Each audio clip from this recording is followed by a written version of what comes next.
want to welcome you to the Ask Jeff YouTube channel. Here's today's question. When is a baby a human being? And what are some good scriptures to defend pro-life? Well, I'm going to go to the scriptures first, and then I'm going to go to more of a, shall we say, an angle of approaching this question. Some very familiar scriptures. The Psalm says that we are fearfully, wonderfully made. We know that in Jeremiah chapter 1, verse 5, I knew you in the womb. Then you also have in Psalm 51, even though it is a confessional of David's sin with Bathsheba, he says that in sin he was conceived. Why is that important?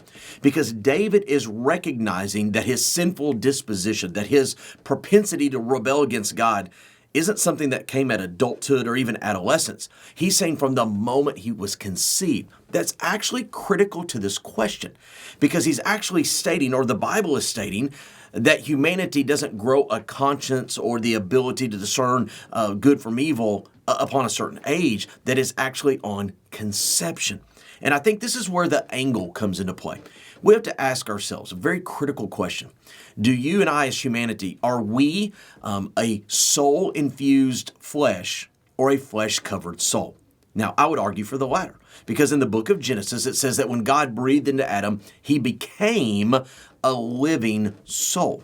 And we talk about the soul being eternal, etc. Why is that important? Because when we start talking about conception and development in the womb, even with today's incredible sonograms, we talk about at week this and that, the baby's able to feel this, experience that.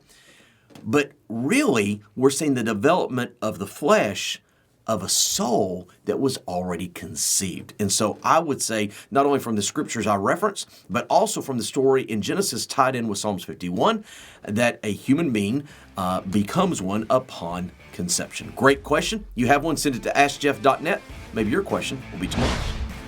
Thanks for being a part of today's daily question. Now, we answer a question each and every day. Please feel free to submit a new question at askjeff.net. We may not have gotten to yours today, but we eventually will continue to be a part of this. Subscribe so you don't miss out on a question every day.